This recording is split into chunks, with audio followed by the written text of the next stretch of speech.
Welcome to the REI Agent, a holistic approach to life through real estate. I'm Mattias, an agent and investor. And I'm Erica, a licensed therapist. Join us as we interview guests that also strive to live bold and fulfilled lives through business and real estate investing. Tune in every week for interviews with real estate agents and investors. Ready to level up? Let's do it.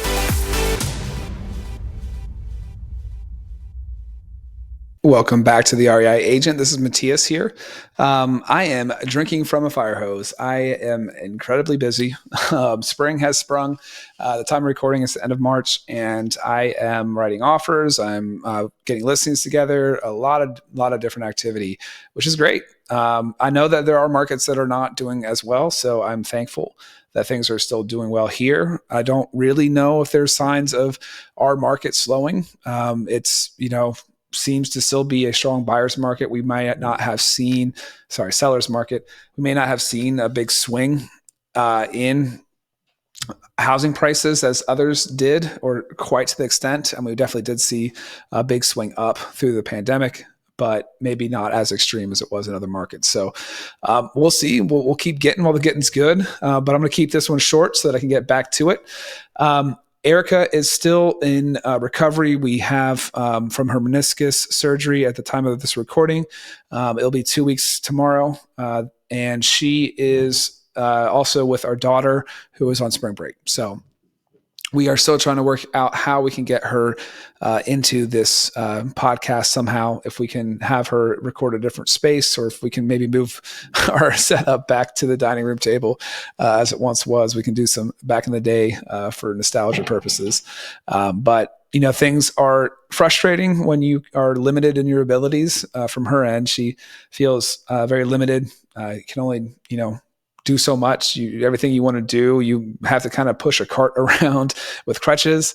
And we have 3 demanding kids and a household that, it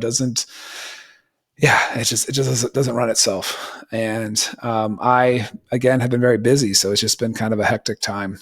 But we're in a much better place than we were a week ago. And so we're thankful. We had a really incredible community show up for us. And, we are so grateful for that. Like I said, we're going to keep this one short and sweet so that I can handle a bunch of things. But we have a great guest today. We have Sarah Bratcher. Sarah is a bookkeeper. She is licensed CPA, but really does bookkeeping, and she's a real estate investor. And her mission is to help people understand this world a little bit better. We get into a bunch of different things. We get a little into the weeds with some tax strategy. Again, all this information you need to run by your actual professionals, because they understand your situation. They understand the tax law much better. But there might be some ideas of how you can get a little bit fancier in the future if you're not there already. So without further ado, here's Sarah. Welcome back to the REI Agent. I'm here with Sarah Bratcher, CPA. Thanks for joining us, Sarah. Thanks, Mattias. Thanks for having me. Hey, Sarah, you told me a little bit about your story off air, how you kind of got into real estate, but break that down for us. What kind of got you to start investing, and what you're doing now with your businesses? So I started out as in a public accounting firm doing taxes, and realized that did not spark joy for me, or just really, burn me for longevity. I was like, yeah, I can't do this forever. And so I ended up working for a real estate developer / investor. And when he was really small, he had about 20 personal investments, and he built, maybe 20, 30 houses a year. And, I got into his office, and as kind of a controller. He was still doing most of the CFO stuff, and I was the controller and helping him figure it out and how to grow his business and everything. And in those 8 years, we put in SOPs, and we got everything in place to really grow his business. And I don't want to say his financial status, but he had over 1,000 personal investment properties at the end of that 8 years. Wow. And he was building about 500 homes a year at the end of that.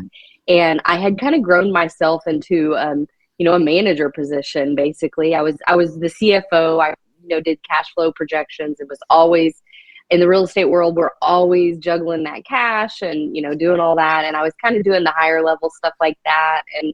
And I started to kind of feel burnout. I wasn't passionate about that anymore. I wasn't doing hardly any accounting. I had trained the accounting department to do their jobs, and it was all a higher level management stuff, putting out fires, managing people, stuff like that. And so, my husband and I looked at our own personal situation, and we were just like, we were so extended on credit cards and personal loans. And we were like, how did we get here? Because we did really well for ourselves. And so we spent 2 years paying off all of our debt.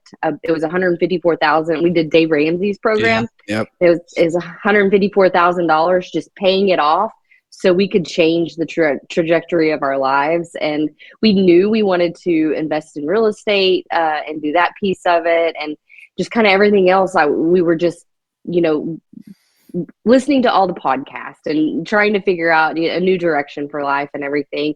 And I kind of did things backwards. I ended up quitting my job, and before we had our first rental property, and before I had started my new business, and just kind of, but I had to leave to be able to spread my wings some more and have the capacity to do that. So I had the passion to help do the book, get back into accounting and the financial statements. And I love helping agents, brokers, or investors just use their financial statements to help grow their businesses and make big financial decisions from their past, and seeing what projects do great and what areas they could put more money into. And then my husband and I started buying rentals, and we've kind of grown it, and it's working out. So we're just keeping on with the momentum. That's awesome. I laughed there for a second because you said only 20 personal properties and only building like 20 or whatever houses a year, 20 to 50, which makes sense then when you went into what he was doing then by the end. But to anybody listening, wanting to start, that sounds probably like an amazing place to be. And, but yeah, I mean, it's amazing what you can scale when you start delegating, and sounds like you really just wanted to take that knowledge and that ability to apply it to your own portfolio instead of somebody else's. Yes. And to be able to take that knowledge and help other clients out, like, hey, we've already tried it. We've already seen what works and what doesn't, and how we can, look at the financials to make those decisions. Because when you're running a business that big and scaling that fast, you have to quickly learn how to manage it without being boots on the ground and on every single project and everything. Right. And you gotta trust your managers and the people you're hiring to make those decisions. And we would come together for an accounting meeting every month, and everybody would dread it, but everybody also knew it was the most important meeting of the month, because that's where the main decisions were made and hashed out. And all the phone calls and the 5-minute meetings throughout the weeks and everything, those just kind of bogged people down. But when we sat down and looked at the financials and saw the big picture of the whole company, that's where the magic happened. And I wanted to help other people do that, and kind of give them a quick start, that they didn't have to do all the stuff that I had helped fail at to get to that success. Yeah, that makes a lot of sense. I wanted to also go back to the Dave Ramsey thing. We also did the Dave Ramsey plan to get out of debt when we first got married. We were, what were we at? 120, maybe 120 back in 2013, 2014.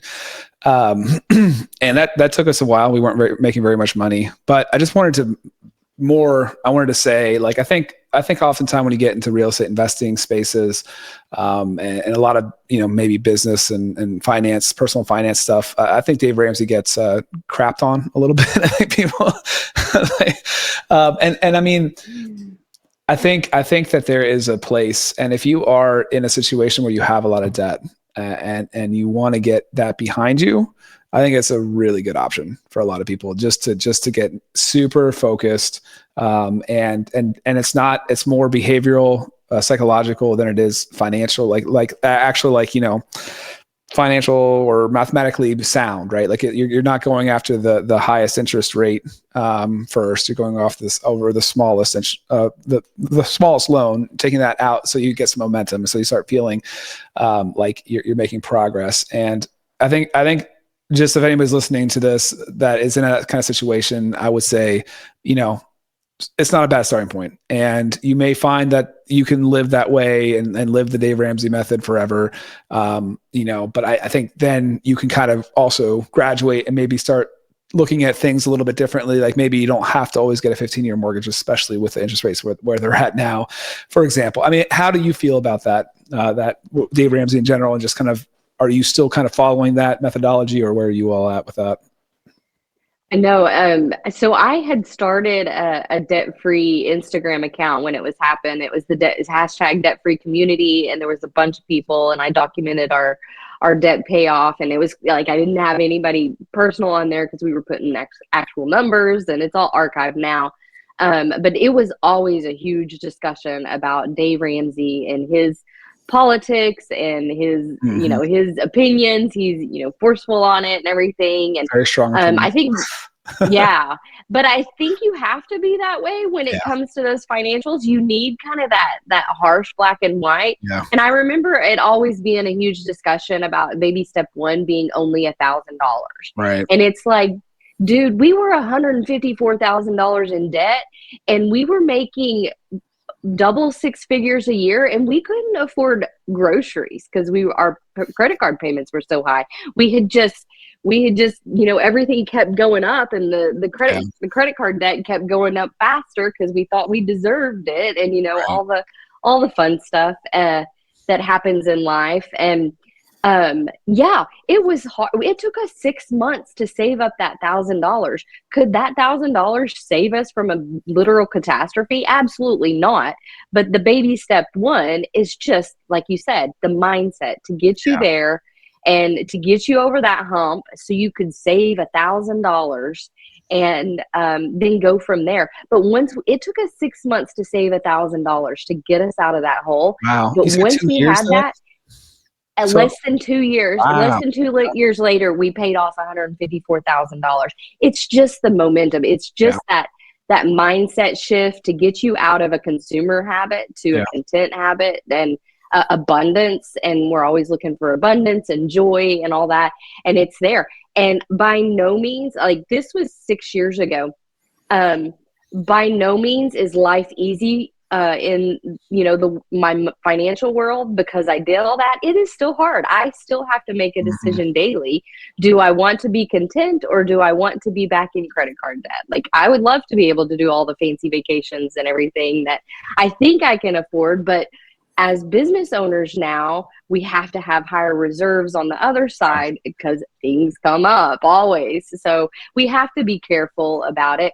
And as far as, do we follow Dave Ramsey's baby steps? No, not really. We leverage we leverage our house, our rentals, and some parts of our business and everything that have an asset backed to it. But yeah, we've kind of found our own way in the world. I absolutely think his baby steps one and two are good, and I also agree with him that you should put on your oxygen mask first before you start saving for your kids' colleges and all that other stuff. But besides from that, will we ever be fully, truly debt-free? We kind of have that goal, but it's not the gazelle intensity that we had paying off the consumer debt. Like we said, everything's leveraged. There's assets backing it. There's income paying that debt off. And we feel we're in a good balance now. It took us a while, but yeah, we still have to budget every month because my husband and I are both spenders. We love, and we like to spend on other people, not necessarily even ourselves. It's more like we want to treat people. We want to show our love by spending money on them. And we give so much to charities. And sometimes I'm like, oh, we got to back up. We still have to pay bills here and things like that. So yeah, we still have to budget. We still have to watch our money habits and everything. But we're in a better position mindset wise and financial wise than we were many years ago. So yeah. Yeah. We did about it was I think less than 3 years, around 3 years, and around 120-ish. We started off making around like 60 or 70,000 when we started that process. And it jump-started my career for sure in real estate. And so there's a lot to be thankful for. And I think we're in the same boat. We're trying to definitely not have that consumer debt. But on the same token, when I refinanced our primary residency, we got like a 2.6 or something like % interest rate. And I was still in my head, no, I want to make that I just want to, bare minimum. I just want to borrow the bare minimum. And like the lender's like, you want to borrow more? Like, could see if we can get you a little bit more based on the appraisal. I was like, no, I just want to, and now I'm like, dang it. What would I do for that for capital at 2.6? That's amazing. Yes. No, I totally agree. Well, let's get into the accounting a little bit and to the bookkeeping. So we my wife, and we can talk about this too. You said you have children as well, right? Yeah. So we have multiple caps. We have multiple businesses, and Erica was kind of always the money person, the wanting to do the budget, wanting to do the accounting, and she kind of always helped on that side with the businesses, and it just got to a point where it was like we have multiple partnerships where we're flipping houses. We have multiple rentals. We have all these different bank accounts for different LLCs and all this stuff. And it just gets so complicated. And we finally, we got a bookkeeper on top of our accountant, and it has just been incredible. Like, it's so much nicer. And I have a friend that does more than me. And he has not yet gotten a bookkeeper, and he is a complete mess every year getting ready for taxes. I'm like, dude, like, stop having this like folder of like receipts and all these things for each property you flipped or whatever, and just start handing that off to somebody. Come on, like, you make enough money.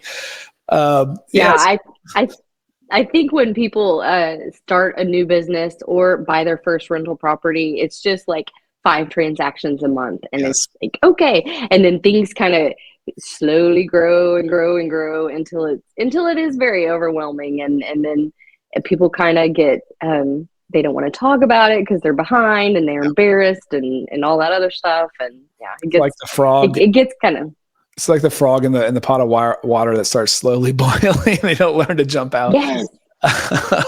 That's such a good analogy. I'm gonna have to remember that one. Yeah, that's exactly how it is. And someone recently on Instagram was kind of making fun of me because I talk about DIY bookkeeping. Real estate investors like to DIY their rehabs, and I want to help them learn how to DIY their books. And they're like, everybody should outsource their bookkeeping. And I am a huge proponent. I love Dan Martell's Buy Back Your Time, and all the podcasts tell you outsource, and I am 100% on that myself. We outsource as much as we can. But when you have one property, it's not, even if you find a good $197 a month bookkeeper, it's still a lot of cash flow you're eating up. And I also think that as a business owner, you need to know kind of the basics of the bookkeeping, because when you do get 20, 30 rentals and you're quickly looking at those financials every month, or maybe even once a year, hey, we don't always look at them as deeply as we can. You still kind of need to know some basics of what your bookkeeper's doing. Not because they may, they're not meaning to be corrupt, but typos happen, errors happen, things happen, and they aren't in your business. So they don't know exactly 100% of what's going on. You may have forgot to relay one small piece of information and all this other stuff. So I feel like, when you have one property or, less than 5 properties, it's a good time to really kind of dig in and see the basics of it, and learn it yourself before you can, before you have the cash flow to outflow it. And if you're a real estate agent and you're getting those 1099s and you're spending your marketing money and all that other stuff, it's a good thing to do it yourself for a little bit, to understand how it is before you outsize. A good balance of I think life is a good balance of both there. No, I'd agree. That makes a lot of sense. And certainly a rental is a different kind of animal than like a flip, especially if you're running into multiple partnerships and that kind of stuff.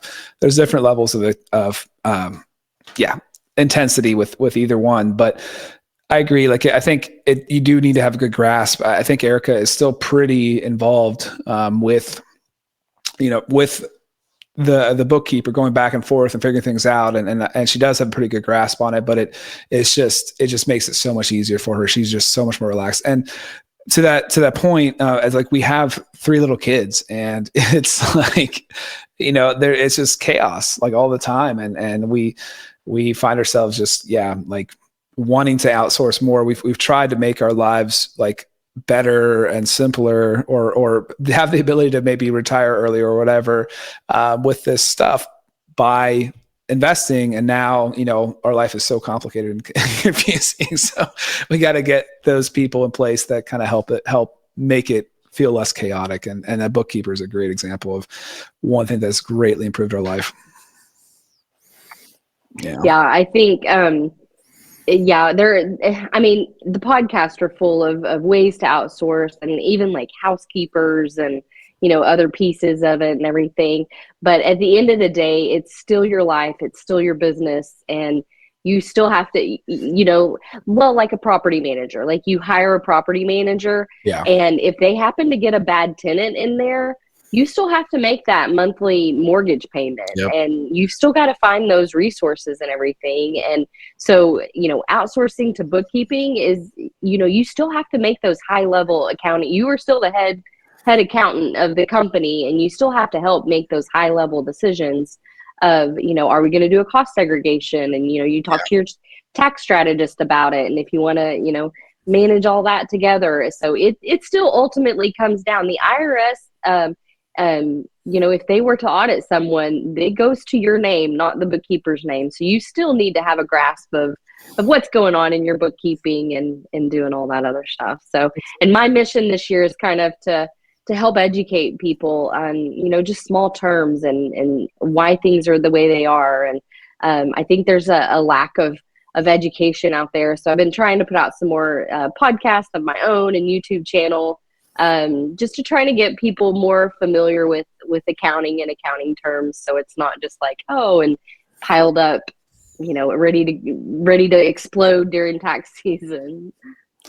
It's a good point. I mean, like, you're kind of becoming a manager when you would hire somebody like that. When you outsource, you have to have a good understanding of what they're supposed to do and make sure that things are going smoothly with it. So yeah, that's a great service you're offering people for sure. What would be some? I mean, you mentioned cost segregations. I think that's something that is not well understood amongst a lot of agents. And I think the power of those are huge, especially for a real estate professional. You want to talk about that a little bit?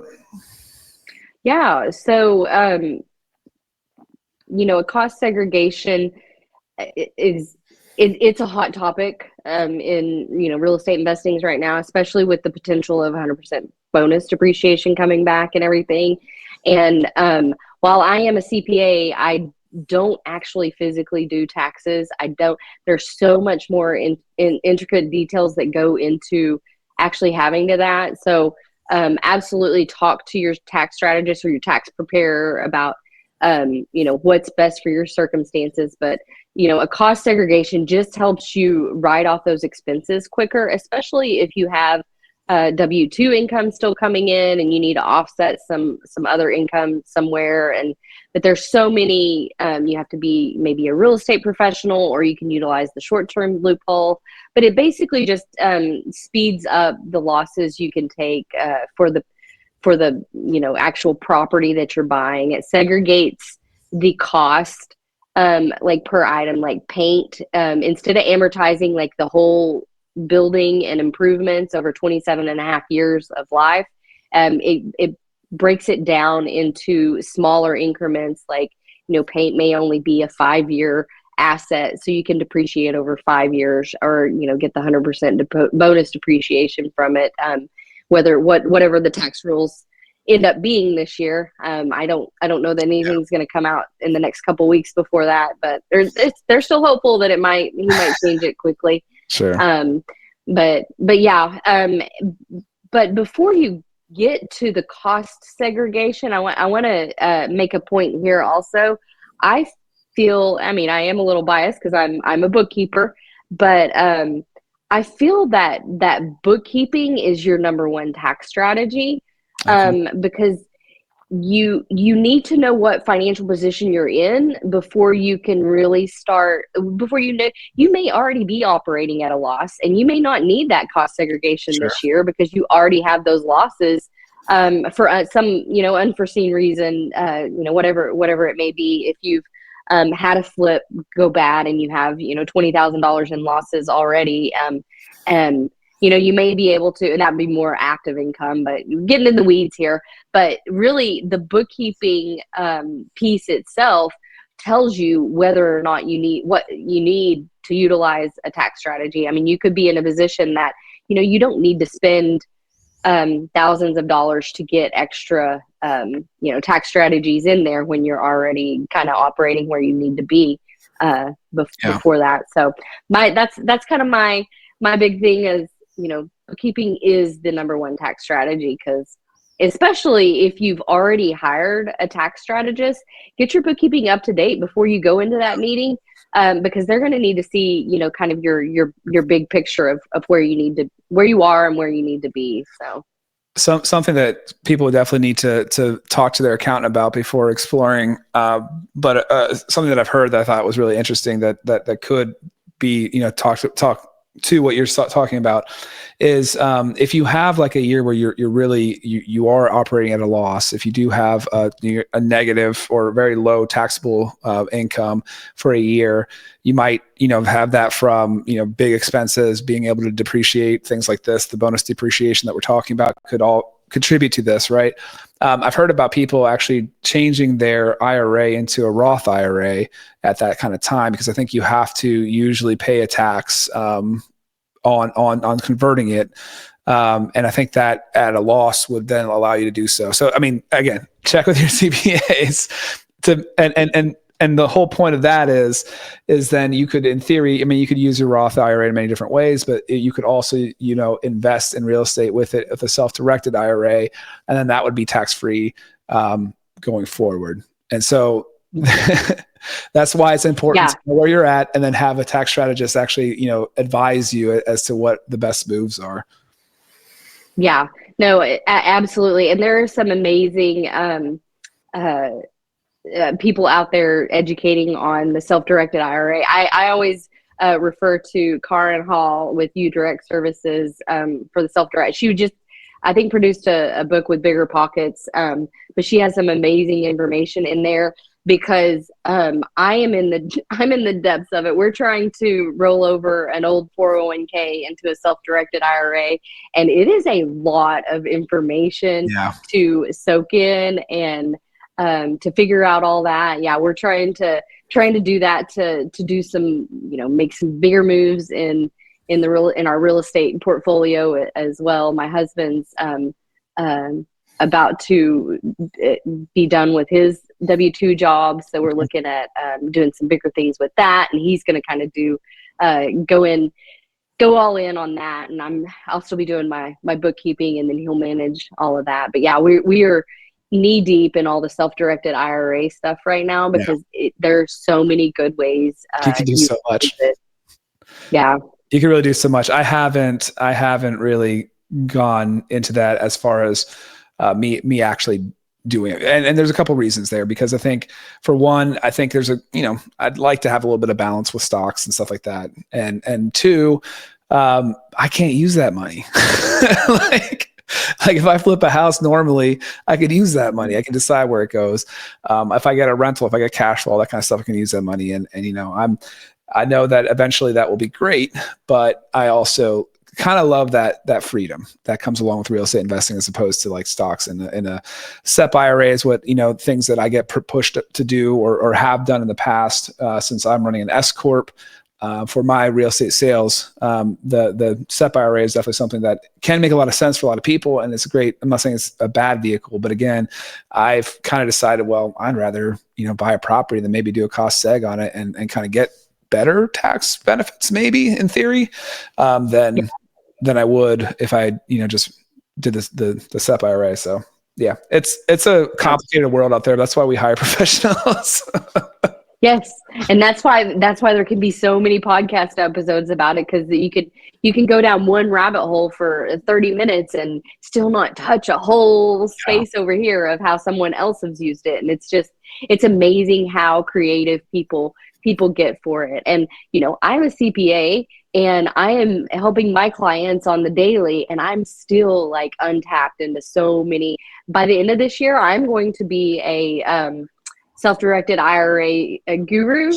I'm hopefully, because we have another tax situation coming on, and we are trying to utilize that to purchase so we can do the cost seg and decrease some other income from another place, and trying to balance it all out. So yeah, we are learning by fire this year in all of our investments and everything. So yeah.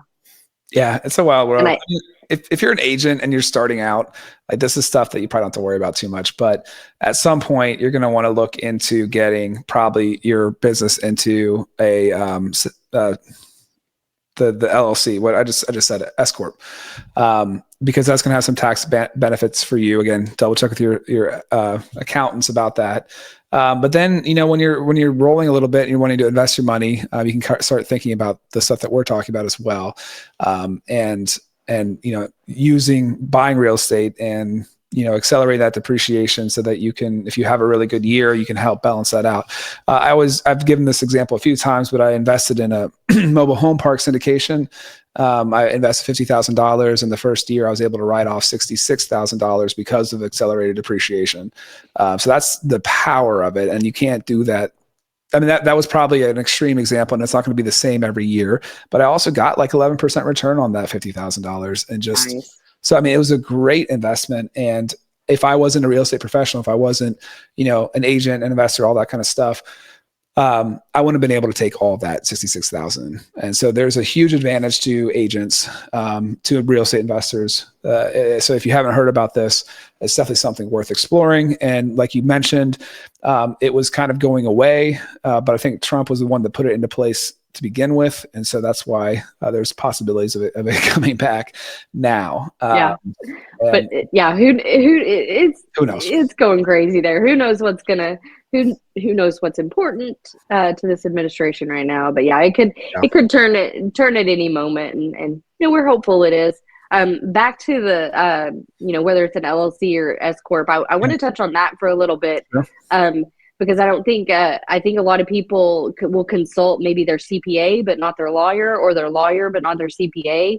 And I think it's important to note that you need to start an email thread with the lawyer and the CPA to make sure you have a good balance, because some are better on the liability and risk side, and some are better on the tax side. So just get a good idea from both sides of people that know your exact situation. Just a plug in there, because it does affect both sides, and you want to make sure you have a good balance for both of that. You're absolutely right. And again, the whole analogy of that frog, like sitting in the water and it's starting to boil, they're not jumping out. Same thing with attorneys. If you haven't found your attorney yet, it's definitely a great thing. And I know that they specialize in different things, but if you just need a general counsel kind of attorney, it's good to look out for those kind of people, because they will be, as the water heats up, right? It's going to be more important to have your team together. And I know it's preached all the time to really find your team, but once it clicks, once you get busy enough, once you have enough things going on, it just really makes the world of difference when you have that team in place. Yeah, no, absolutely. And I think the price of lawyers kind of shocks people at times, but once you get a good lawyer and you get, a couple of deals under your belt, they know your situation, and it's quicker for them to answer those questions and stuff. So yeah, once you get your team built up and all that, in the long run, the price, kind of evens out over it, because they learn your situation and they know exactly where your needs are there. Well, hopefully you'll eventually be becoming like a repeat business, like a customer for them, and they'll kind of treat you that way. I think that's the advantages of getting a contractor that you give a ton of business to. They might respond more quickly to you. They might come out in a pinch and help you quicker because you are, at volume. And so hopefully as your world gets more complicated, that might happen in the professional world as well. Yes, absolutely. The whole team, you're talking about contractors and everything. We have 5 units, and we have renovated all 5 of those units. Nice. And getting the contractor team piece of it has been like our first one. We were like scratching our eyeballs. We were trying to do it all ourselves, and trying to, because people wouldn't show up and things would happen and everything. And like we were talking about earlier, we have 2 kids, and we're trying to balance all of this. Yeah. And it's like throwing glass balls up in the air and just trying to catch everything. Yes. But once we got in the groove of it over a couple of years, and on our 5th one, we like completely outsourced it to someone else. Like we didn't even have to hardly step in on it, and nice. Even the cleaning and everything. And it got so much smoother. And it's that way when you get a bookkeeper and a lawyer on out on staff on your team and everything. The more you go into it and do it, the more everyone knows about each other, and it just gets smoother and smoother. But everything starts out kind of rough, but you just gotta do it. And that's yeah. And it sounds like, if you have that mentality, you were gifted with working for a company that was huge, was going nuts, and you saw that growth. And so you saw the power of SOPs, you saw the power of all that stuff. I think it's harder for a lot of people to think through that and think, okay, I'll just get this done by, I'm not going to worry about systemizing. I'm not going to worry about that. But if you kind of have the mindset of being, I think 10X is greater than 2X is an example of a book that would talk about it, where if you really think about how you're going to be doing those, you have 1,000 rentals, you're going to have, 500 or whatever it was, houses being built a year. So obviously you're going to create the system now on this one, even though it seems like more work at the beginning. But if you think that way, you'll create those systems and be able to scale bigger, faster. Absolutely. And I'm guilty of it too, even though I had the knowledge and I knew, like when we were starting out, I was like, it's easier for me to just do it. I'm not going to sit down and write it out. It's faster for me to just do it. But 2 years from now, it's not going to be, and it's going to be faster if you had done it, written everything out that very first time. And I would always think when I was going through a process, I'm like, well, I don't have this perfect yet, so I'm not going to write it down. And that's a mistake too. I should have just written down what I had, and you can always go in and tweak it and everything when you're doing the SOPs and getting your systems down. Absolutely. I can talk about that all day long too. It's so important to we have more tools now too available to us. If you use Loom, for example, if you record what you're doing, it will create an SOP for you automatically. I'm sure you could just talk to ChatGPT or do a voice recorder and talk through what you're doing so that it could get a SOP created through ChatGPT then. So there's so many more tools now available that can make it easier. And I'm not saying I'm perfect at it either. Like I definitely, just like today, I'm drinking from a fire hose. I'm just going to get stuff done. It's no other option, but just kind of keeping that in mind and continuing to move with the end in mind, right? Just with the 10X instead of the 2X in mind, that you want to get to that point and you want to make it easier. And maybe one day you want to just not do it. You want to be just kind of overseeing things from a further out standpoint. Yeah. Well, when I first read that book, I was dragging through the first of it. And because I'm an accountant, I'm numbers. I'm like, we got a 10X, we got a 10X. And, the first part of it, he's talking about, sculpting Michelangelo. And I'm like, how's this guy 10X? Is he making profit off of this? Like, I'm waiting for the numbers to come. And, honestly, it wasn't until like towards the end of the book, I was like, oh, this is all about mindset. This is all about, thinking differently, not actually bringing in, the income and all that other stuff. It's freeing up your time, the amount of money that saves you, and honing your processes and thinking farther out there and everything. And it's hard to get in that mindset. And it took me forever. And, I read that book, and then about 6 months later, I was like, you know what, I think I'm going to read that again. And that's when it really started all forming for me. And I was like, yes, this is perfect. But yeah, it's it's hard to get in that mindset and stay in that mindset because we always want to go back to, I think, I think most real estate investors are hustlers and worker bees, and they just want to stay busy and work, work, work, work, work. And so we often get back into that entrapment of like, we just got to do things. And so it kind of shoots us in the foot sometimes. But if we can stay in that mindset of, the 10Xing and going bigger and doing that. And, real estate investors, real estate agents, brokers, anybody in the real estate world, it works for all of them. The more systemized you can get, the faster and the farther your reach is. Yeah. Agents are notorious for thinking they have to do everything themselves. They have to become marketers. They have to become, all this stuff. And so outsourcing, thinking about like, hey, if I was, right now I'm going to do $1 million in volume this year or something. Why would I outsource marketing? But thinking about if you're doing 10 or 20 or 30 or 50 million, like, of course you're going to figure out these steps and you're going to be outsourcing because you're not going to have any other option. So it's definitely applicable for all of those. For business in general, for sure. I was curious, how do you try to maintain balance? I'm going to say that because I know that I can't honestly say I do maintain balance. It comes down to, it was funny because last year I struggled big time. My son has a rare bone disease, and he was 4 years old and had a major hip surgery, and he was at home with me. He was right here beside me. And he couldn't walk. He was just watching TV, and I was trying to hustle and keep on it. And I got into a very hard mental space last year because of that. And I kept thinking, and I did a bunch of reflections, and to refer back to that 6 months it took us to save up that $1,000 for I was so proud of myself for that $1,000, and I felt that's where the abundance was, and that's where the mindset was. And I was like, you know what?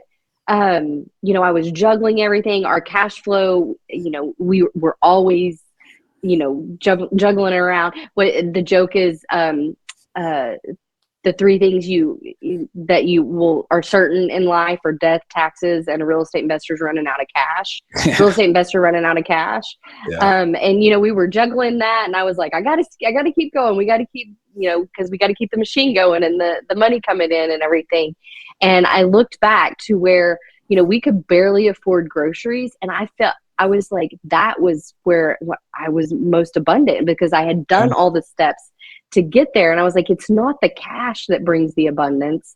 It's, it's life. It's right now. It's the mindset, going back to that, and the joy and everything.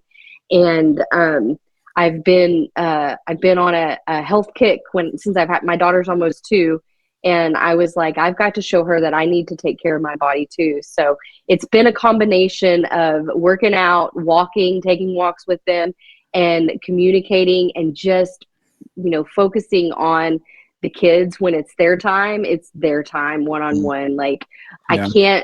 I can't be a good mom if I'm always thinking about work when I'm with them. And so when it's them, it's just them, and get back to that abundance. I'm very spiritual and faithful. And I started getting back into reading my Bible and doing all that, and just getting back in the mindset for the abundance, and not letting the actual, the cash flow and the chaos was making it worse. And it's like, okay, it doesn't come from my bank account. It comes from, my heart and my mind. So that's where I try to stay on the crazy days. I just, like, at the end of the day, these people are all that matter. And that's where I try to get into headspace. Again, not perfect at it. I spiral often in this crazy, chaotic life. I drink from fire hoses often, but I try to.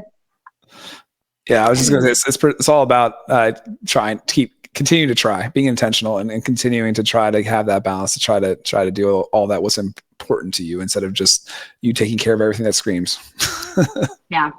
Being consistent is much greater than being perfect. So we just try to show up every day as best we can, and, and do what we can. Yeah. I got to ask, do you have any golden nuggets you want to share to the community here? um, so I guess the biggest thing is, I was going to pull up a quote. Hold on. You do not rise to the level of your goals. You fall to the level of your systems. Mm. And it just, and I think of it every day because like I focus on my goals and everything like that. But what I do in this second is going to matter. And it's like the day to day, it's being consistent, and you can have the big lofty goals, but showing up every single day and doing 1% more than you have in the past is what's going to get you there. I can look back on the past 6 years, and I was in a bad mental health space, like drowning in life, and I did it one day at a time, one step at a time, and I started implementing the systems. And they start out small. Yeah. James Clear talks about doing just 2 minutes a day, and growing from there. And I have a 5-year-old and a 2-year-old. My morning routine often takes me 12 hours, but I still have it on a list, and I check it off as I get it done, and I just keep going the next day. It's progress, not perfection. Yeah, absolutely. We've mentioned a ton of books already. Yeah. I gotta ask, do you have one that's fundamental you think everybody should read, or just one that you're really enjoying right now? I want to go back to Atomic Habits. I read it at least once a year. I have, I think, a little workbook thing that I work through occasionally, and it really changes my life when things get so big and you can't think it through. It's just start back small. Your systems are going to be what gets your goals done. Yeah. It's so awesome to think that, just 1% better is enough. And I think it really, I forget if he talks about this or not, but I think I've heard this a number of times, that you're kind of either growing or you're dying. And I think that is true for habits. That's true for so much in life. And if you don't think like, yes, I got to get this whole big goal done, and that seems overwhelming, that like if you want to get to that point and you're just like, that's so hard, but all I have to do today is actually just do a little better than before. I got to build, I got to grow instead of die. And I think that if you start looking at life that way, hitting the snooze button is feeding the wrong habit, that those kind of things that will help you get to where you want to go. And it's not, Rome wasn't built in a day. It's all small progress. It's a really good book. Yeah. And that's what I've been on that lately, is it's not necessarily the snooze button, but my kids wake up early and I'm like, oh, I can't start off that early. And then I'm like, yes, just do it. Stop thinking. Don't put any emotion. Don't tie any emotions to it. Just get up and do it. Okay. I can't do a whole hour workout at 6 a.m. But you know what? I can get up and I can start the smaller things that are there. And so that's what's been changing the most the past 6 months, is being able to just do the smaller things when I can, and doing all that. Sure. Yeah. And snooze button's a bad one, because honestly, there's a lot, it's really important to get sleep. and so that's also something you should be very concerned, because like often you will be more productive if you just have slept enough. And so getting up at 4 a.m. every morning is not necessarily better, but I digress. I have to ask if people also are interested in learning more, like you're putting out this content to help teach people. Where can they find you? I'm on Instagram, rei.solutions.with.sarah. I'm on YouTube. I think it's at REI Accounting Solutions is my YouTube channel. I have a podcast called REI Accounting Talk. My mission this year is just to help educate real estate investors, real estate agents on becoming more familiar with the bookkeeping world, so it's less stress for them. I think if they were to be more familiar with the terms, with the processes and everything, they'd be a lot more confident, and tax season wouldn't be as stressful. No, that makes a lot of sense. Thanks for doing that for people. It's been an honor. It's been a lot of fun. Thanks so much for being on the podcast, Sarah. Yes, thank you so much. Appreciate it. Thanks for listening to The REI Agent. If you enjoyed this episode, hit subscribe to catch new shows every week. Visit reiagent.com for more content. Until next time, keep building the life you want. All content in the show is not investment advice or mental health therapy. It is intended for entertainment purposes only.